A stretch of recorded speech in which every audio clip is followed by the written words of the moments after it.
Friends, welcome to my channel. ಎಲ್ಲರೂ ಹೇಗಿದ್ದೀರಾ? ಎಲ್ಲರೂ ಚೆನ್ನಾಗಿದ್ದೀರಾ ಅಂತ. ಸೊ ನಾನು ಕೂಡ ಸೂಪರ್ ಆಗಿದ್ದೀನಿ. ನಾನು ಮಾರ್ನಿಂಗೇ ವ್ಲಾಗ್ನ ಸ್ಟಾರ್ಟ್ ಮಾಡಿದ್ದೀನಿ. ಇವತ್ತು ಬಂದು ನಾಗರ ಪಂಚಮಿ ಇದೆ. ಸೊ ಇವತ್ತು ಮನೆಯಲ್ಲಿ ಪೂಜೆ ಮಾಡ್ಕೊಳ್ಬೇಕು. ಸೊ ಹಾಗಾಗಿ ಪೂಜೆ ಮಾಡ್ಕೊಳ್ಳೋದಕ್ಕೆ ಎಲ್ಲ ರೆಡಿ ಮಾಡ್ಕೊಳ್ಳೋಣ ಅಂಥೇಳಿ ಮನೆಯೆಲ್ಲ ಕ್ಲೀನ್ ಮಾಡ್ಕೊಳ್ತಿದ್ದೆ.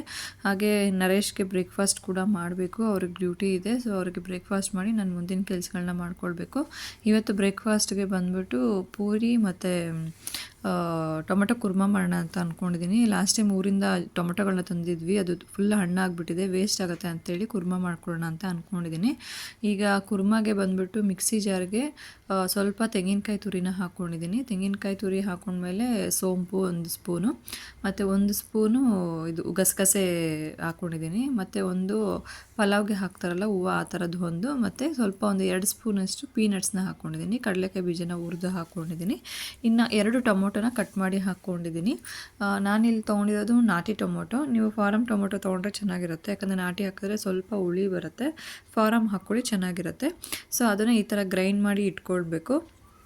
ಈಗ ಒಂದು ಬಾಣಲಿ ಇಟ್ಕೊಂಡು ಅದಕ್ಕೆ ಎಣ್ಣೆ, ಸಾಸಿವೆ, ಕರಿಬೇವು, ಈರುಳ್ಳಿ ಹಾಕಿ ಚೆನ್ನಾಗಿ ಫ್ರೈ ಮಾಡ್ಕೊಳ್ಳಿ. ಚೆನ್ನಾಗಿ ಫ್ರೈ ಮಾಡ್ಕೊಂಡ ನಂತರ ಇಲ್ಲಿ ಒಂದು 2 ಟೊಮೊಟೊನ ಕಟ್ ಮಾಡಿ ಹಾಕ್ಕೊಳ್ತಾ ಇದ್ದೀನಿ. ಎಗೈನ್ ನಾನಿಲ್ಲಿ ನಾಟಿ ಟೊಮೊಟೊನ ಯೂಸ್ ಮಾಡ್ಕೊಳ್ತಾ ಇದ್ದೀನಿ. ಅದಕ್ಕಿಂತ ಮುಂಚೆ ಸ್ವಲ್ಪ ಉಪ್ಪನ್ನ ಸೇರಿಸ್ಕೊಳ್ಳಿ. ಉಪ್ಪು ಸೇರಿಸ್ಕೊಂಡು ಈರುಳ್ಳಿನ ಫ್ರೈ ಮಾಡಿದ್ರೆ ಬೇಗನೆ ಸಾಫ್ಟ್ ಆಗುತ್ತೆ. ಮತ್ತು ಶುಂಠಿ ಬೆಳ್ಳುಳ್ಳಿ ಪೇಸ್ಟ್ ಹಾಕ್ಕೊಳ್ಬೇಕಾಗತ್ತೆ ನೀವು. ಶುಂಠಿ ಬೆಳ್ಳುಳ್ಳಿ ಪೇಸ್ಟು 1 ಸ್ಪೂನ್ ಜಾಸ್ತಿನೇ ಹಾಕ್ಕೊಳ್ಳಿ, ಯಾಕಂದರೆ ತುಂಬಾ ಚೆನ್ನಾಗಿರುತ್ತೆ ಫ್ಲೇವರು. ಇದು ಹೋಟೆಲಲ್ಲಿ ತಿನ್ನೋ ಥರನೇ ಫೀಲ್ ಕೊಡುತ್ತೆ ನಿಮಗೆ. ಇದ್ರ ಜೊತೆಗೆ ಪನ್ನೀರ್ ಏನಾದರೂ ಸೇರಿಸ್ಕೊಂಡ್ರೆ ಪನ್ನೀರ್ ಕುರ್ಮಾ ಥರನೇ ನಿಮಗೆ ಫೀಲ್ ಆಗುತ್ತೆ. ತುಂಬ ಚೆನ್ನಾಗಿರುತ್ತೆ. ಒಮ್ಮೆ ಬೇಕಾದರೆ ಟ್ರೈ ಮಾಡಿ ನೋಡಿ.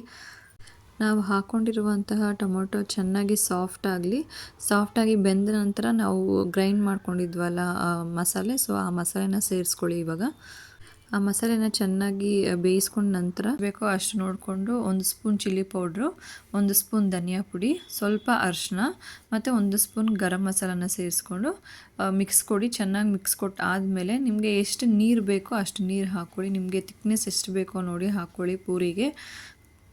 ಇದು ತುಂಬ ನೀರಾಗಿ ಮಾಡೋದು ಚೆನ್ನಾಗಿರಲ್ಲ, ಗಟ್ಟಿ ಮಾಡೋದು ಚೆನ್ನಾಗಿರಲ್ಲ. ಸೊ ನಾರ್ಮಲ್ ಕನ್ಸಿಸ್ಟೆನ್ಸಿನಲ್ಲಿ ಇರಲಿ. ನಿಮಗೆ ಎಷ್ಟು ಬೇಕೋ ಅಷ್ಟು ನೋಡಿಕೊಂಡು ಹಾಕ್ಕೊಂಡು ಚೆನ್ನಾಗಿ ಕುದಿಸ್ಕೊಳ್ಳಿ. ಚೆನ್ನಾಗಿ ಕುದಿ ಬಂದ ನಂತರ ನಾನಿಲ್ಲಿ ಸ್ವಲ್ಪ ಉಪ್ಪು ಕಮ್ಮಿ ಇತ್ತು ಅಂತೇಳಿ ಉಪ್ಪನ್ನ ಸೇರಿಸ್ಕೊಳ್ತಾ ಇದ್ದೀನಿ. ಚೆನ್ನಾಗಿ ಕುದಿ ಬಂದಾದಮೇಲೆ ಸ್ವಲ್ಪ ಕೊತ್ತಂಬರಿನ ಸೇರಿಸ್ಕೊಂಡ್ರೆ ಟೊಮೊಟೊ ಕುರ್ಮಾ ರೆಡಿ ಆಗಿಬಿಡುತ್ತೆ.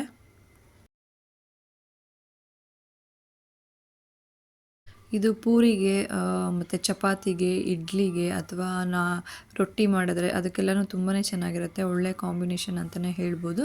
ನಾನಿನ್ನು ಇಲ್ಲಿ ಪೂರಿ ಮಾಡ್ಕೊಳ್ಳೋದಕ್ಕೂ ರೆಡಿ ಮಾಡ್ಕೊಂಡಿದ್ದೀನಿ. ಒಂದೇ ಸರಿ ಲಟ್ಸಿಟ್ಕೊಂಡ್ಬಿಟ್ಟಿದ್ದೀನಿ. ನನಗೆ ಒಂದೊಂದೇ ಲಟ್ಸ್ಕೊಂಡು ಎಣ್ಣೆಗೆ ಹಾಕೋಕ್ಕಾಗಲ್ಲ. ಸೊ ಲಟ್ಸಿಟ್ಕೊಂಡ್ಬಿಟ್ರೆ ಪಟ ಅಂತ ಹಾಕ್ಬಿಡ್ಬೋದು. ನೋಡಿ ಪೂರಿ ಹಾಕ್ತಾಯಿದ್ದೀನಿ ನಾನು, ಎಷ್ಟು ಚೆನ್ನಾಗಿ ಉಬ್ಬಿ ಬರ್ತಾಯಿದೆ ಅಂತ ಹೇಳ್ಬಿಟ್ಟು. ಸೊ ಹೋಟೆಲಲ್ಲಿ ತಿನ್ನೋದಕ್ಕಿಂತ ಮನೆಯಲ್ಲಿ ಈ ಥರ ಶುಚಿಯಾಗಿ ರುಚಿಯಾಗಿ ಮಾಡ್ಕೊಂಡು ತಿಂದರೆ ಹೆಲ್ತ್ಗೂ ಕೂಡ ತುಂಬಾ ಒಳ್ಳೆಯದು. ನಾನು ಹೆಚ್ಚಾಗಿ ಪೂರಿನ ಎಲ್ಲ ಮಾಡೋದಕ್ಕೆ ಹೋಗೋದಿಲ್ಲ, ತುಂಬ ರೇರು. ಇದು ಕೂಡ ನನ್ನ ಮಗಳು ಕೇಳಿದ್ಲು ಅಂತಲೇ ಮಾಡಿದ್ದು. ಈಗ ಸ್ಕೂಲಿಗೆ ಹೋಗ್ತಾಳಲ್ವ, ಅವ್ರ ಫ್ರೆಂಡ್ಸ್ ತರ್ತಾರೆ. ಸೊ ಅದನ್ನೆಲ್ಲ ನೋಡಿ ನೀನು ಯಾಕೆ ಇದನ್ನು ಮಾಡಲ್ಲ ಅಂತ ಕೇಳ್ತಾಳೆ. ಆ್ಯಕ್ಚುಲಿ ನಾನು ಡೀಪ್ ಫ್ರೈ ಮಾಡೋವಂಥದ್ದನ್ನು ನಾವು ಯಾವುದನ್ನು ಜಾಸ್ತಿ ಮನೇಲಿ ಮಾಡೋದಿಲ್ಲ. ನಮ್ಮ ಹಸ್ಬೆಂಡ್ಗೂ ಕೂಡ ಇಷ್ಟ ಆಗಲ್ಲ, ನನಗೂ ಇಷ್ಟ ಆಗಲ್ಲ. ನಾವು ಈ ಥರ ವಡೆ ಮಾಡೋದು, ಬೋಂಡ ಮಾಡೋದು ಅಥವಾ ಪೂರಿ ಮಾಡೋದು, ನಾನ್ ವೆಜ್ಜಲ್ಲಿ ಕಬಾಬ್ ಮಾಡೋದು ತುಂಬಾ ಅಂದರೆ ತುಂಬಾ ಕಡಿಮೆ. ನಮಗೆ ಅಷ್ಟು ಡೀಪ್ ಫ್ರೈ ಮಾಡಿದಂಥ ಫುಡ್ಸ್ನ ತಿನ್ನೋದಕ್ಕೆ ಇಷ್ಟ ಆಗಲ್ಲ. ಇನ್ನು ಇಲ್ಲಿ ಪೂಜೆಗೆ ರೆಡಿ ಮಾಡ್ಕೊಳ್ಳೋಣ ಅಂತೇಳಿ ನಾನು ಕೂಡ ಫ್ರೆಶ್ ಅಪ್ ಆಗಿ ಬಂದಿದ್ದೀನಿ. ನಮ್ಮ ಮನೆಯಲ್ಲಿ ಅಡುಗೆ ಮನೆಯಲ್ಲೇ ದೇವ್ರ ಮನೆ ಇರೋದ್ರಿಂದ ಎಲ್ಲನೂ ನಾನು ಅಲ್ಲೇ ಇಟ್ಕೊಂಡು ಮಾಡ್ಕೊಳ್ಬೇಕಾಗತ್ತೆ, ಅಡ್ಜಸ್ಟ್ ಮಾಡಿಕೊಂಡು. ಇವಾಗ ರೂಮಲ್ಲಿ ತೊಟ್ಲಿಟ್ಟಿರೋದ್ರಿಂದ ನನ್ನ ಮಗಳು ಸೈಕಲ್ ಇಡೋದಕ್ಕೆ ಜಾಗನೇ ಸಾಕಾಗಲ್ಲ. ಅದನ್ನು ಕೂಡ ಇವಾಗ ಅಡುಗೆ ಮನೆಗೆ ಬಂದುಬಿಟ್ಟಿದೆ. ನನಗೆ ಓಡಾಡ್ತಾ ಇದ್ದರೆ ಇವಾಗ ಡಿಸ್ಟರ್ಬ್ ಆಗ್ತಾನೇ ಇರುತ್ತೆ. ಇನ್ನು ಇವತ್ತು ನಾಗರ ಪಂಚಮಿ. ಎಲ್ಲರೂ ಹುತ್ತಕ್ಕೆ ತೆನೆ ಎರಿತಾರೆ, ಅಂದರೆ ಹಾಲು ಎರಿತಾರೆ. ಬಟ್ ನಾವು ಈ ನಾಗರ ಪಂಚಮಿಗೆ ಮಾಡೋದಿಲ್ಲ, ನಾವು ಗಣೇಶ ಹಬ್ಬಕ್ಕೇ ತೆನೆ ಎರಿಯೋದು. ಕೆಲವರೆಲ್ಲ ನಾಗರ ಪಂಚಮಿಗೂ ಮಾಡ್ತಾರೆ, ಗಣೇಶ ಹಬ್ಬಕ್ಕೂ ಮಾಡ್ತಾರೆ. ಬಟ್ ನಮ್ಮಲ್ಲಿ ಗಣೇಶ ಹಬ್ಬಕ್ಕೆ ಮಾತ್ರನೇ ಮಾಡೋದು. ಇನ್ನು ನಾನು ಇವತ್ತು ಪೂಜೆ ಮಾಡ್ಕೊಂಡ್ಬಿಡ್ತೀನಿ, ಯಾಕಂದರೆ ಕಳಶದ ಎಲೆ ಸ್ವಲ್ಪ ಒಣಗ್ತಾ ಬಂದಿತ್ತು. ಕಳಶದ ಎಲೆ ಒಣಗ್ತಾ ಇದ್ರೆ ಅಂದರೆ ಮನಸ್ಸಿಗೆ ಸಮಾಧಾನನೇ ಇರೋದಿಲ್ಲ. ಮತ್ತು ಇನ್ನೊಂದು ಏನಂದರೆ ನೆಕ್ಸ್ಟ್ ಇನ್ನು ಫ್ರೈಡೇ ನಾನು ಇರೋದಿಲ್ಲ, ಊರಿಗೆ ಹೋಗ್ತೀನಿ. ನಾವು ವರಮಹಾಲಕ್ಷ್ಮಿ ಹಬ್ಬನ ಊರಲ್ಲೇ ಆಚರಿಸೋದ್ರಿಂದ ನನಗೆ ಮತ್ತೆ ಆವತ್ತಿನ ದಿವಸ ಪೂಜೆ ಮಾಡೋದಕ್ಕೆ ಆಗೋದಿಲ್ಲ. ಸೊ ಆದ್ದರಿಂದ ನಾನು ಇವತ್ತೇ ಕಳಶ ಇಟ್ಕೊಂಡ್ಬಿಡ್ತೀನಿ. ಹಸ್ಬೆಂಡ್ ಇಲ್ಲೇ ಇರ್ತಾರಲ್ವ, ಸೊ ಅವ್ರು ಬೇಕಾದರೆ ಪೂಜೆನ ಮಾಡ್ಕೊಳ್ತಾರೆ. ಇನ್ನು ನಮ್ಮ ದೇವ್ರ ಮನೆ ಚಿಕ್ಕದು. ಆ್ಯಕ್ಚುಲಿ ನಾನು ಈ ಮನೆಗೆ ಬಂದಾಗ ಅದು ಸಹ ಇರಲಿಲ್ಲ. ನಾನು ಓನರ್ ಹತ್ರ ಹಠ ಮಾಡಿ ನಾನು ಅದನ್ನು ಹಾಕಿಸ್ಕೊಂಡಿದ್ದು. ಯಾಕೆ ಅಂತಂದರೆ ನಾವೆಲ್ಲ ನಾನ್ ವೆಜ್ ತಿನ್ನೋರು, ನಾವು ದೇವ್ರನ್ನೆಲ್ಲ ಅಲ್ಲಲ್ಲೇ ಫೋಟೋಗಳನ್ನ ಇಟ್ಟು ಮಾಡೋದು ನನಗೇನೋ ಸರಿ ಅಂತ ಅನಿಸಲ್ಲ. ಸೊ ಅದಕ್ಕಾಗಿ ಅವ್ರ ಹತ್ರ ರಿಕ್ವೆಸ್ಟ್ ಮಾಡಿ, ಇಲ್ಲ ನಮ್ಗೆ ಅಟ್ಲೀಸ್ಟ್ ಈ ಥರ ಒಂದು ವುಡ್ಡಲ್ಲಾದರೂ ಹಾಕ್ಕೊಡಿ ಅಂತ ಹೇಳಿಬಿಟ್ಟು ಕೇಳಿ ಹಾಕಿಸ್ಕೊಂಡಿದ್ದು. ಯಾಕಂದರೆ ನಾನು ಜಾಸ್ತಿನೇ ಪೂಜೆನೇ ಮಾಡ್ತಾ ಇರ್ತೀನಿ, ನನಗೂ ಕಂಫರ್ಟಬಲ್ ಆಗಿರಬೇಕು ಅಂತ ಹೇಳಿಬಿಟ್ಟು. ನೋಡಿ ನಮ್ಮ ಮನೇಲಿರೋದು ಪೂಜೆ ಸಾಮಾನು ಇಷ್ಟೇ, 2 ದೀಪ, 1 ಕಲಶ, ಒಂದು ಮೀನಾಕ್ಷಿ ದೀಪ ಅಷ್ಟೇ. ಸೊ ಇಷ್ಟು ತೊಳ್ಕೊಂಡ್ರೆ ಸಾಕಾಗುತ್ತೆ. ಇನ್ನು ನಾನು ಹೂವು ಕೂಡ ತರಿಸ್ಕೊಂಡಿದ್ದೀನಿ, ವೀಳ್ಯದೆಲೆ ಕೂಡ ತರಿಸಿದ್ದೀನಿ. ಹೂವು ನಾನು ಯಾವಾಗಲೂ ಹೆಚ್ಚಾಗಿ ಈ ಥರ ಮಲ್ಲಿಗೆ ಹಾರ ಎಲ್ಲ ತರಿಸೋದಿಲ್ಲ, ನಾನು ಬಿಡಿ ಹೂವನ್ನೇ ತರಿಸೋದು. ಯಾಕೆ ಅಂತಂದರೆ ನಮ್ಮ ಮನೇಲಿರೋದು 3-4 ಫೋಟೋ ಅಷ್ಟೇ ಚಿಕ್ಕ ಚಿಕ್ಕದು, ಅದಕ್ಕೆಲ್ಲ ಹಾರ ಹಾಕಿ ಮಾಡೋದಕ್ಕೆ ಆಗೋದಿಲ್ಲ, ಅದ್ರ ಭಾರ ತಡೆಯೋದಿಲ್ಲ. ಇನ್ನು ಇವತ್ತು ಹಸ್ಬೆಂಡಿನೋ ಮಲ್ಲಿಗೆ ಹೂವನ್ನು ಸಹ ತಂದಿದ್ರು, ಸರಿ ಆಯಿತು, ಒಳ್ಳೆಯದಾಯಿತು. ಕಲಶಕ್ಕೆ ಸುತ್ತಬೋದು ಅಂತ ಹೇಳಿ ಅಂದ್ಕೊಂಡಿದ್ದೀನಿ. ಕಲಶಕ್ಕೆ ಸುತ್ತಿದ್ರೆ ಮಲ್ಲಿಗೆ ಹಾರ ತುಂಬಾ ಚೆನ್ನಾಗಿರುತ್ತೆ. ಇನ್ನು ಹೊರಗಡೆ ಎಲ್ಲನೂ ಕ್ಲೀನ್ ಮಾಡಿಕೊಂಡು ಇವತ್ತು ಅರಿಶಿನ ಕುಂಕುಮನ ಹಚ್ತಾ ಇದ್ದೀನಿ. ನಾನು ಇವತ್ತು ಹೊಸ್ಲಿಗೆ ಫುಲ್ಲು ಅರಿಶಿನ ಹಚ್ಕೊಳ್ತಾ ಇದ್ದೀನಿ. ಈ ಥರ ಫುಲ್ ಅರಿಶಿನ ಹಚ್ಕೊಂಡು ಅರಿಶಿನ ಕುಂಕುಮ ಹಚ್ಚಿದ್ರೆ ಏನೋ ಒಂಥರ ಚೆನ್ನಾಗಿ ಕಾಣಿಸ್ತಾ ಇರುತ್ತೆ, ಒಂದು ಪಾಸಿಟಿವ್ ವೈಬ್ಸ್ ಇರುತ್ತೆ. ನನಗೆ ಇದು ತುಂಬಾ ಇಷ್ಟ. ಇವತ್ತಂತೂ ನಾನು ಪೂಜೆ ಹೇಗೆ ಮಾಡಿದ್ದೀನಿ ಅಂತಂದರೆ ಫುಲ್ಲು ಟೆನ್ಷನಲ್ಲೇ ಆಗೋಯಿತು ಪೂಜೆ.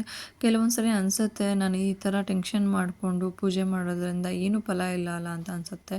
ಬಟ್ ಏನೂ ಮಾಡೋಕ್ಕಾಗಲ್ಲ, ಈಗ ನನ್ನ ಸಿಚುಯೇಷನ್ ಆ ಥರ ಇದೆ. ಮುಂಚೆ ಆಗಿದ್ದರೆ ನಿಧಾನಕ್ಕೆ ದೇವ್ರ ಸಾಂಗ್ ಹಾಕ್ಕೊಂಡು ದೇವ್ರ ಸಾಂಗ್ ಕೇಳಿಕೊಂಡು ಪೂಜೆನೇ ಮಾಡ್ತಿದ್ದೆ. ಬಟ್ ಇವಾಗ ಆ ಥರ ಆಗ್ತಾನೇ ಇಲ್ಲ. ಇಲ್ಲಿ ಏನೋ ಕೆಲಸ ಮಾಡ್ತಾ ಇರ್ತೀನಿ, ಅಲ್ಲೋಗಿ ಮಗುನ ಎತ್ಕೊಳ್ತೀನಿ, ಮಗುನ ಮಾತಾಡಿಸ್ತೀನಿ, ಈ ಥರ ಮಧ್ಯೆ ಮಧ್ಯೆ ಡಿಸ್ಟರ್ಬ್ ಆಗ್ತಾನೆ ಇರುತ್ತೆ. ಬಟ್ ಏನೂ ಮಾಡೋಕ್ಕಾಗಲ್ಲ, ನಮಗೆ ಪರಿಸ್ಥಿತಿ ಹೇಗಿರುತ್ತೋ ಸೊ ನಾವು ಅದೇ ರೀತಿಯೇ ಅಡ್ಜಸ್ಟ್ ಮಾಡಿಕೊಂಡು ನಾವು ಕೆಲವೊಂದು ಸರಿ ನಮ್ಮ ಕೆಲಸನ ಮಾಡ್ಕೊಳ್ಬೇಕಾಗತ್ತೆ. ಇನ್ನು ನಾನು ರಂಗೋಲಿ ಸಹ ಹಾಕ್ಕೊಳ್ತಾ ಇದ್ದೀನಿ. ನಾನು ರಂಗೋಲಿನ ಚಿಕ್ಕದಾಗೆ ಹಾಕ್ಕೊಳ್ಳೋದು, ಯಾಕಂದರೆ ಪ್ಯಾಸೇಜ್ ತುಂಬ ಚಿಕ್ಕದು, ಓಡಾಡ್ತಾನೆ ಇರ್ತಾರೆ ಪಕ್ಕದ ಮನೆಯವರು, ರಂಗೋಲಿನ ತುಳ್ಕೊಂಡು ಓಡಾಡ್ತಾ ಇರ್ತಾರೆ. ರಂಗೋಲಿನ ಆ್ಯಕ್ಚುಲಿ ತುಳಿಬಾರ್ದು, ರಂಗೋಲಿ ಲಕ್ಷ್ಮಿ ಇದ್ದಂಗೆ. ಸೊ ಆದ್ದರಿಂದ ನಾನು ಜಾಸ್ತಿ ದೊಡ್ಡದಾಗೇನು ಹಾಕ್ಕೊಳ್ಳಲ್ಲ, ನನಗೆ ಬರೋದು ಇಲ್ಲ ದೊಡ್ಡದಾಗಿ ಹಾಕೋದಕ್ಕೆ. ಇನ್ ಕೇಸ್ ನಾನು ಏನು ನೋಡ್ಕೊಂಡು ಹಾಕ್ತೀನಿ, ಟ್ರೈ ಮಾಡ್ತೀನಿ ಅಂತಂದ್ರೂ ನಾನು ಹಾಕೋಕ್ಕೆ ಕೂಡ ಹೋಗೋದಿಲ್ಲ.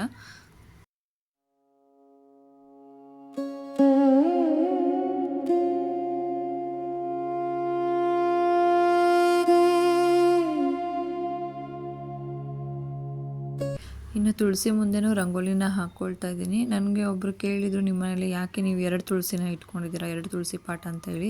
ಅದರಲ್ಲಿ ವಿಶೇಷ ಏನಿಲ್ಲ, ನಮ್ಮ ಮನೇಲೂ ಕೂಡ ಒಂದೇ ತುಳಸಿ ಪಾಟ್ ಇದ್ದಿದ್ದು. ನಮ್ಮ ಮನೆ ಪಕ್ಕದಲ್ಲೇ ಒಬ್ಬರಿದ್ದರು, ಅವರು ಆ ತುಳಸಿ ಪಾಟ್ನ ಬಿಟ್ಬಿಟ್ಟು ಹೊರ್ಟೋಗಿದ್ರು, ಅವ್ರ ಮನೆ ಹತ್ರ ಜಾಗ ಇಲ್ಲ ಅಂತ ಹೇಳಿಬಿಟ್ಟು. ಸೊ ಆ ಪಾಟ್ನ ಎತ್ಕೊಂಡು ಬಂದು ನಾನು ಇಲ್ಲಿ ಇಟ್ಕೊಂಡಿದ್ದೀನಿ ಅಷ್ಟೇ. ಯಾಕಂತಂದರೆ ಒಣಗೋಗ್ತಿತ್ತು ಅದು ಗಿಡ. ಸೊ ನಾನು ತೊಗೊಂಡು ಬಂದು ಇವಾಗ ಪಕ್ಕದಲ್ಲಿ ಇಟ್ಕೊಂಡು ನೀರು ಹಾಕ್ತಾಯಿದ್ದೀನಿ ಅಷ್ಟೇ, ಬೇರೆ ಅದರಲ್ಲಿ ವಿಶೇಷ ಏನಿಲ್ಲ. ಇನ್ನು ಪೂಜೆಗೆ ರೆಡಿ ಮಾಡ್ಕೊತಿದ್ದೆ ಅಂತ ಹೇಳಿದ್ನಲ್ಲ, ಫೋಟೋ ಎಲ್ಲ ತೆಗೆದು ಎಲ್ಲ ಫುಲ್ ಕ್ಲೀನ್ ಮಾಡ್ಕೊಳ್ತಾ ಇದ್ದೆ. ಸೊ ನಮ್ಮ ಮನೇಲಿರೋದು ಫೋಟೋ ಇಷ್ಟೇ, ಒಂದು ಬನಶಂಕರಮ್ಮನ ಫೋಟೋ, ಇನ್ನೊಂದು ಅಮ್ಮನ ಮನೆ ದೇವರು ವೆಂಕಟೇಶ್ವರ, ಇನ್ನೊಂದು ನಮ್ಮ ಮನೆ ದೇವರು ಈಶ್ವರ, ಮತ್ತು ಸೀತಾರಾಮ ಫೋಟೋ ಯಾರೂ ಆ್ಯಕ್ಚುಲಾಗಿ ಇಡೋದಿಲ್ಲ. ಬಟ್ ನಮ್ಮ ಅತ್ತೆ ಮದುವೆ ಆಗಿದ್ದು ಹೊಸದ್ರಲ್ಲಿ ಕೊಟ್ಟಿದ್ದು ನಮಗೆ, ನಾನು ನನ್ನ ಗಂಡ ಸೀತಾರಾಮ ಥರ ಇರಬೇಕು ಅಂತ ಹೇಳ್ಬಿಟ್ಟು. ಆಮೇಲೆ ಅವ್ರಿಗೆ ಯಾರೋ ಹೇಳಿದ್ರಂತೆ, ಸೀತಾರಾಮ ಫೋಟೋ ಇಡಬಾರ್ದು, ಸೀತೆ ಹೆಂಗೆ ಕಷ್ಟಪಟ್ಟಳು ಹಂಗೆ ಕಷ್ಟಪಡ್ತಾಳೆ ಅಂತ ಹೇಳ್ಬಿಟ್ಟು ಅಂತ ಹೇಳಿದ್ರಂತೆ. ತೆಗೆದ್ಬಿಡುಮ್ಮ, ಎಲ್ಲಾದರೂ ದೇವಸ್ಥಾನದ ಹತ್ರ ಇಟ್ಬಿಡು ಅಂತ ಹೇಳಿದ್ರು. ಬಟ್ ನಾನು ಇಲ್ಲ, ಅವೆಲ್ಲ ನೀವು ನಂಬಕ್ಕೆ ಹೋಗ್ಬಿಡಿ, ಆ ಥರ ಏನಿಲ್ಲ, ದೇವ್ರು ಅಂದಮೇಲೆ ದೇವ್ರು ಅಷ್ಟೇ ಅಂತ ಹೇಳ್ಬಿಟ್ಟು ನಾನು ಇವಾಗೂ ಕೂಡ ಆ ಫೋಟೋಗೆ ಪೂಜೆ ಮಾಡ್ತಾನೆ ಇದ್ದೀನಿ. ಆ ಫೋಟೋ ನಮ್ಮ ಮನೆಗೆ ಬಂದು 8 ವರ್ಷ ಆಯಿತು, ನಮ್ಮ ಮದುವೆ ಆಗಿದ್ದು ಹೊಸದ್ರಲ್ಲೇ ಕೂಡಿಸಿದ್ದು. ನಾನು ಈಗಲೂ ಸಹ ಅದನ್ನು ಪೂಜೆ ಮಾಡ್ತಾನೆ ಇದ್ದೀನಿ, ಮುಂದೆ ಕೂಡ ಪೂಜೆ ಮಾಡ್ತಾ ಇರ್ತೀನಿ. ಸೊ ದೇವ್ರು ಅಂದಮೇಲೆ ದೇವ್ರು ಅಷ್ಟೇ. ಅವರಿಗೆ ಏನೋ ಹಾಗಾಗಿತ್ತು ಆವಾಗ ಅವ್ರು ಆ ಥರ ಮಾಡಿತ್ತು ಅಂದರೆ ನಮಗೂ ಹಂಗೆ ಆಗುತ್ತೆ ಅನ್ನೋದು ಸುಳ್ಳು. ಇನ್ನು ಕಲಶಕ್ಕೆ ಎಲ್ಲನೂ ರೆಡಿ ಮಾಡ್ಕೊಳ್ತಾ ಇದ್ದೀನಿ. ನಾನು ಬನಶಂಕರಮ್ಮನ ಫೋಟೋ ಯಾಕೆ ಇಟ್ಕೊಂಡಿದ್ದೀನಿ ಅಂತಂದರೆ, ನಾನು ಬನಶಂಕರಮ್ಮನ ತುಂಬಾ ನಂಬ್ತೀನಿ. ನನ್ನ ಜೀವನದಲ್ಲಿ ಒಂದು ಬದಲಾವಣೆ ಕಾಣಿಸಿದೆ ಅಂತ ಹೇಳಿದ್ರೆ ನಾನು ಆ ದೇವರಿಂದನೇ ಅದು ಸಾಧ್ಯ ಅಂತ ಅಂದ್ಕೊಳ್ತೀನಿ. ಯಾಕಂದರೆ ಅಂಥ ಒಂದು ಕಷ್ಟವಾದ ದಿವಸಗಳಲ್ಲಿ ನಾನು ನಂಬಿದಂಥ ದೇವರದು, ಆ ದೇವರು ನನಗೆ ಕೈ ಬಿಡಲಿಲ್ಲ. ಅದು ಕೆಲವರಿಗೆ ಕೋಇನ್ಸಿಡೆನ್ಸ್ ಆಗಿರ್ಬೋದು ಅಂತ ಅನಿಸ್ಬೋದು, ಬಟ್ ನನಗೆ ಆ ಥರ ಅನಿಸಿಲ್ಲ. ಕೆಲವೊಂದು ಸೈನ್ಗಳು ನನಗೆ ಗೊತ್ತಾಗಿದೆ, ನನಗೆ ಕೈ ಹಿಡ್ದಿದ್ದು, ನನ್ನನ್ನು ಒಂದು ಒಳ್ಳೆ ನನಗೆ ಇವತ್ತು ಜೀವನ ಸಿಕ್ಕಿದೆ ಅಂತಂದರೆ ಅದಕ್ಕೆಲ್ಲ ಬನಶಂಕರಮ್ಮನೇ ಕಾರಣ ಅಂತ ಹೇಳ್ಬಿಟ್ಟು. ಯಾಕಂತಂದರೆ ನನಗೆ ಮದುವೆ ಮುಂಚೆ ಅಷ್ಟು ನಾನು ಕಷ್ಟದಲ್ಲಿದ್ದೆ, ಒಂಥರ ಡಿಪ್ರೆಷನ್ಗೆ ಹೋಗಿದ್ದೆ. ಮುಂದೆ ಏನು ಮಾಡಬೇಕು, ನನ್ನ ಲೈಫ್ ಹೇಗೆ ಹೋಗಬೇಕು ಮುಂದೆ ನನಗೆ ಗೊತ್ತಾಗ್ತಾ ಇಲ್ಲ. ಯಾಕೆ ಇಷ್ಟು ಕಷ್ಟ, ನಾನು ಏನು ಪಾಪ ಮಾಡಿದ್ದೀನಿ ಅಂತ ಹೇಳ್ಬಿಟ್ಟು ನನಗೆ ಇಷ್ಟು ಕಷ್ಟ ಆಗ್ತಾಯಿದೆ ಅಂತ ಹೇಳಿ ದೇವ್ರ ಮುಂದೆ ಕಣ್ಣಲ್ಲಿ ನೀರು ಹಾಕ್ಕೊಂಡು ಅವತ್ತು ನಾನು ದೀಪ ಹಚ್ಚೋಕ್ಕೆ ಸ್ಟಾರ್ಟ್ ಮಾಡಿದೆ. ನೀನು ನನಗೆ ಯಾವತ್ತು ನನಗೆ ಒಳ್ಳೆ ಜೀವನನ ಕೊಡ್ತೀಯೋ ಆವತ್ತು ನಾನು ನಿನಗೆ ದೀಪ ಹಚ್ಚೋದನ್ನು ನಿಲ್ಲಿಸ್ತೀನಿ, ಅಲ್ಲಿವರೆಗೂ ನಾನು ಹಚ್ತಾನೇ ಇರ್ತೀನಿ ಅಂತ ಹೇಳಿಬಿಟ್ಟು ಸ್ಟಾರ್ಟ್ ಮಾಡಿದ್ದು. ಸುಮಾರು ನಾನು ನೀವು ನಂಬಲ್ಲ, ಕಂಟಿನ್ಯೂಸ್ ಆಗಿ 1 ವರ್ಷ ಹಚ್ಚಿದ್ದೀನಿ. ಒಂದು 13ನೇ ವಾರ ಏನೋ 8ನೇ ವಾರ ಏನೋ 8ನೇ ವಾರ ದೀಪ ಹಚ್ಚುವಾಗ ನನಗೆ ನರೇಶ್ ಅವ್ರ ಪರಿಚಯ ಆಗಿದ್ದು. ನರೇಶ್ ನನಗೂ ನಾವಿಬ್ಬರು ಸಂಬಂಧಿಕರೇ, ಬಟ್ ಅದೇ ನರೇಶ್ನ ನಾನು ಯಾವತ್ತೂ ಮುಖಾಮುಖಿ ಭೇಟಿ ಆಗಿರಲಿಲ್ಲ. ನಾವು ಇಷ್ಟಪಟ್ಟು ಮದುವೆ ಆಗಿರೋದು, ಬಟ್ ಆದರೆ ನಾನು ಯಾವತ್ತೂ ಅವ್ರ ಮುಖನ ನೋಡಿ ಅಥವಾ ಅವರನ್ನು ಡೈರೆಕ್ಟಾಗಿ ನೋಡಿ ಇಷ್ಟಪಟ್ಟಿದ್ದಂತ ಅಲ್ಲ. ನಾವು ಪರಿಚಯ ಆಗಿದ್ದು ಫೇಸ್ಬುಕ್ಕಲ್ಲಿ, ಹೀಗೆ ಫೋನಲ್ಲಿ ಮಾತಾಡಿಕೊಂಡು ನಾವಿಬ್ಬರು ಇಷ್ಟಪಟ್ಟು ಆಮೇಲೆ ಇಬ್ಬರು ಮದುವೆ ಮಾಡ್ಕೊಳ್ಳೋಣ ಅಂತೇಳಿ ಡಿಸೈಡ್ ಮಾಡಿ ಮನೆಯವ್ರಿಗೆ ಹೇಳಿದ್ದಂಥದ್ದು. ಬಟ್ ಆದರೆ ನಾವು ರಿಲೇಷನ್ಸೇ, ಬಟ್ ಅವ್ರನ್ನ ನಾನು ಯಾವತ್ತೂ ಭೇಟಿ ಆಗೇ ಇದ್ದಿಲ್ಲ ನನ್ನ ಜೀವನದಲ್ಲಿ. ಆ ಥರ ಒಬ್ಬರು ರಿಲೇಷನ್ ನಮ್ಗೆ ಇದ್ದಾರೆ ಅನ್ನೋದು ಸಹ ನಮಗೆ ಗೊತ್ತಿರಲಿಲ್ಲ. ಬಟ್ ರಿಲೇಷನ್ ಪ್ರಕಾರ ನೋಡ್ತಾ ಹೋದರೆ ಅವರು ನನಗೆ ವರ್ಷನೇ ಆಗ್ತಾರೆ ಅನ್ನೋದು ಮಾತ್ರ ನನಗೆ ಗೊತ್ತಿತ್ತು. ಸೊ ಈ ಥರ 8ನೇ ವಾರದಲ್ಲಿ ನರೇಶ್ ಪರಿಚಯ ಆಯಿತು. ಒಂದು 13-14ನೇ ವಾರದಷ್ಟೊತ್ತಿಗೆ ನಮ್ಮ ಮದುವೆ ಫಿಕ್ಸೇ ಆಯ್ತು ಅಂತಲೇ ಹೇಳಬಹುದು. ಅದಕ್ಕಿಂತ ಮುಂಚೆನೇ ನರೇಶ್ ಪರಿಚಯ ಆಯಿತು, ಬಟ್ 8ನೇ ವಾರದಲ್ಲಿ ಅವರು ನನ್ನನ್ನು ಕೇಳಿದ್ದು, ನೀನು ನನ್ನನ್ನು ಮದುವೆ ಮಾಡ್ಕೊಳ್ತೀಯ ಅಂತ ಹೇಳ್ಬಿಟ್ಟು. ಸೊ ಅವ್ರು ಹಂಗೆ ಕೇಳಿದ ತಕ್ಷಣ ನಾನು ಆಯಿತು ಮನೆಯಲ್ಲಿ ಕೇಳಿ ನೋಡಿ ಅಂತ ಹೇಳಿದೆ. ಸೊ 13ನೇ ವಾರ ಬರೋಷ್ಟೊತ್ತಿಗೆ ನಂದು ಅದು ಮದುವೆ ಕೂಡ ನಿಶ್ಚಯ ಆಗಿತ್ತು. ಸೊ ಹಾಗಾಗಿ ನಾನು ಆ ದೇವ್ರನ್ನ ತುಂಬಾ ನಂಬ್ತೀನಿ. ಹಾಗೆ ನನ್ನ ಮಗು ವಿಷಯದಲ್ಲೂ ಅಷ್ಟೇ, ನನಗೆ ಮಕ್ಕಳಾಗ್ತಿಲ್ಲ ಅಂದಾಗ ನಾನು ಅದೇ ದೇವ್ರ ಹತ್ರನೇ ಹೋಗಿ ಕೈ ಮುಗಿದು ಕೇಳ್ಕೊಂಡಿದ್ದು. ಆವಾಗ ನನ್ನ ಮಗಳು ಹುಟ್ಟಿದ್ದು. ಹಾಗಾಗಿ ನಾನು ಬನಶಂಕರಮ್ಮನ ತುಂಬಾ ನಂಬ್ತೀನಿ.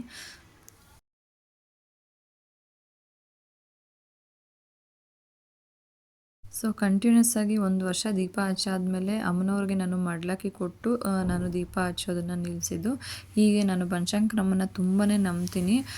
ಕೆಲವರು ಅಂದ್ಕೊಳ್ತಿರ್ತಾರೆ, ನಾನು ಇಷ್ಟು ಪೂಜೆ ಮಾಡ್ತಾಯಿದ್ದೀನಿ ಆದರೂ ಯಾಕೆ ದೇವ್ರಿಗೆ ನನ್ನ ಮೇಲೆ ಕರುಣೆ ಇಲ್ಲ, ನನಗೆ ನಾನು ಅಂದ್ಕೊಂಡಿದ್ದ ಕೆಲಸ ಆಗ್ತಾ ಇಲ್ಲ ಅಂತೇಳಿ ತುಂಬಾ ಕೊರಗ್ತಾ ಇರ್ತಾರೆ. ಸೊ ಕೊರಗಕ್ಕೆ ಹೋಗಬೇಡಿ. ದೇವ್ರ ಪೂಜೆ ಏನಿದೆ ಅದು ಒಂಥರ ಫಿಕ್ಸೆಡ್ ಡೆಪಾಸಿಟ್ ಇದ್ದಂಗೆ. ಒಂದಲ್ಲ ಒಂದು ದಿವಸ ನಿಮಗೆ ಅದರಿಂದ ಲಾಭ ಸಿಕ್ಕೇ ಸಿಗುತ್ತೆ. ಯಾವತ್ತೋ ಒಂದು ದಿವಸ ನೀವು ಅಂದ್ಕೊಂಡಿದ್ದನ್ನು ದೇವರು ಪೂರೈಸ್ತಾನೆ. ಅದಕ್ಕೊಂದು ಒಳ್ಳೆ ಟೈಮ್ ಬರಬೇಕಷ್ಟೆ. ಬಟ್ ಮಾಡೋ ರೀತಿ ಕರೆಕ್ಟಾಗಿರಬೇಕು. ದೇವ್ರ ಪೂಜೆ ಮಾಡಬೇಕಾದ್ರೆ ಎಲ್ಲೋ ಮನಸ್ಸಿಟ್ಕೊಂಡು ದೀಪ ಹಚ್ತಾ ಇರ್ತೀರ, ಅಲ್ಲೇನೋ ಕೆಲಸದಲ್ಲಿ ಬಾಸ್ ಏನಂತಾರೆ ಅಥವಾ ಇವತ್ತು ಮಕ್ಕಳಿಗೆ ಏನು ಟಿಫನ್ ಮಾಡೋಣ, ಅವ್ರು ಯಾಕೆ ಹಿಂಗಂದ್ರು ಇವ್ರು ಯಾಕೆ ಹಿಂಗಂತ ಮನಸ್ಸಿನಲ್ಲಿ ಏನೋ ಒಂದು ಯೋಚನೆ ಮಾಡಿಕೊಂಡು ದೇವರಿಗೆ ದೀಪ ಹಚ್ಚೋ ಅಂಥದ್ದೆಲ್ಲ. ಮನಸ್ಪೂರ್ವಕವಾಗಿ ನೀವು ದೇವರನ್ನು ಪೂಜೆ ಮಾಡಿ ಖಂಡಿತ ನಿಮಗೆ ದೇವರು ಒಂದಲ್ಲ ಒಂದು ದಿವಸ ನಿಮಗೆ ಒಳ್ಳೇದು ಮಾಡ್ತಾನೆ ಅಂತಲೇ ಹೇಳ್ಬೋದು. ಇದೆಲ್ಲ ನಾನು ಎಕ್ಸ್ಪೀರಿಯನ್ಸ್ ಮಾಡಿರುವಂಥದ್ದನ್ನೇ ನಿಮ್ಮ ಹತ್ರ ನಾನು ಶೇರ್ ಮಾಡ್ಕೊಳ್ತಾ ಇದ್ದೀನಿ. ಇವತ್ತು ನನ್ನ ಹತ್ರ ಹೆಚ್ಚಾಗಿ ಆಸ್ತಿ ಇಲ್ದಿರ ಇರ್ಬೋದು, ದುಡ್ಡು ಇಲ್ದಿರ ಇರ್ಬೋದು, ಬಟ್ ನೆಮ್ಮದಿಗಂತೂ ಕೊರತೆ ಇಲ್ಲ. ನಮ್ಮ ಮನೆಯಲ್ಲಿ ಖುಷಿಗಂತೂ ಕೊರತೆ ಇಲ್ಲ, ಪ್ರೀತಿಗಂತೂ ಕೊರತೆ ಇಲ್ಲ. ಸೊ ಇದೆಲ್ಲ ಇದೆ ಅಂತಂದರೆ ನಾನು ಮಾಡ್ತಿರೋ ಪೂಜೆನೇ ಅಂತಲೇ ಹೇಳ್ಬೋದು. ನಾನು ನೆಮ್ಮದಿಯಾಗಿದ್ದೀನಿ ಅಂತಂದರೆ ನಮ್ಮಮ್ಮ ಮಾಡಿರುವಂತಹ ಪೂಜೆನೇ ಅಂತಲೇ ಹೇಳ್ಬೋದು. ನಾವು ಮದುವೆಗೆ ಮುಂಚೆ ನಮ್ಮಮ್ಮ ತುಂಬ ದೇವಸ್ಥಾನಕ್ಕೆ ಹೋಗ್ತಾಯಿದ್ರು, ತುಂಬ ಪೂಜೆಗಳನ್ನ ಮಾಡ್ತಾಯಿದ್ರು. ಯಾವಾಗಲೇ ಆಗಲಿ ನಮ್ಮ ಮಕ್ಕಳು ಚೆನ್ನಾಗಿರಲಿ, ನನ್ನ ಮಕ್ಕಳು ಚೆನ್ನಾಗಿರಲಿ ಅಂತಲೇ ಕೇಳ್ಕೊತಾಯಿದ್ರು. ಆವತ್ತು ಆ ತಾಯಿ ಮಾಡಿರುವಂತಹ ಪೂಜೆ, ಆ ತಾಯಿ ಮಾಡಿರುವಂತಹ ಪ್ರಾರ್ಥನೆನೇ ಇವತ್ತು ನಮ್ಮನ್ನು ನೆಮ್ಮದಿಯಾಗಿ ಇಟ್ಟಿದೆ ಅಂತಲೇ ಹೇಳ್ಬೋದು. ಹಾಗೆ ಅವ್ರನ್ನ ನೆಮ್ಮದಿಯಾಗಿ ಇಟ್ಕೊಳ್ಳೋದು ಕೂಡ ನಮ್ಮದೇ ಕರ್ತವ್ಯ ಆಗಿದೆ ಅಂತಲೇ ಹೇಳ್ತೀನಿ. ಸೊ ಈ ರೀತಿ ನಾನು ಇವತ್ತು ಪೂಜೆನ ಮಾಡ್ಕೊಂಡಿದ್ದೆ. ತುಂಬಾ ಖುಷಿ ಆಯಿತು ನನಗೆ. ಈ ಥರ ಪೂಜೆ ಮಾಡ್ಕೊಳ್ಳೋದು, ಅಲಂಕಾರ ಮಾಡೋದಂದರೆ ನನಗೆ ತುಂಬಾ ಇಷ್ಟ.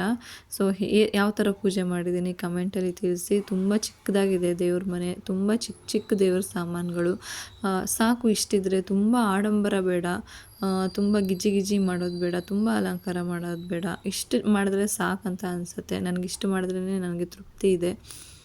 ಹೇಗೆ ಕಾಣಿಸ್ತಿದೆ ನಮ್ಮನೆ ದೇವ್ರ ಕೋಣೆ ಅಂತೇಳಿ ಒಂದು ಕಮೆಂಟಲ್ಲಿ ತಿಳಿಸಿ. ಮುಂದೆ ನನ್ನ ವ್ಲಾಗಲ್ಲಿ ಇನ್ನೂ ನಾನು ನಿಮ್ಮ ಹತ್ರ ತುಂಬ ವಿಷಯಗಳನ್ನ ಶೇರ್ ಮಾಡ್ಕೊಳ್ಳೋದಿದೆ. ಹೀಗೆ ಸಪೋರ್ಟ್ ಮಾಡ್ತಾಯಿರಿ ಅಂತ ಹೇಳ್ತಾ ಈ ವಿಡಿಯೋನ ಇಲ್ಲಿಗೆ ಎಂಡ್ ಮಾಡ್ತಾಯಿದ್ದೀನಿ. ನಿಮಗೆ ಈ ವಿಡಿಯೋ ಇಷ್ಟ ಆಗಿದರೆ ದಯವಿಟ್ಟು ಒಂದು ಲೈಕ್ ಮಾಡಿ, ಶೇರ್ ಮಾಡಿ, ಸಬ್ಸ್ಕ್ರೈಬ್ ಮಾಡ್ಕೊಳ್ಳಿ.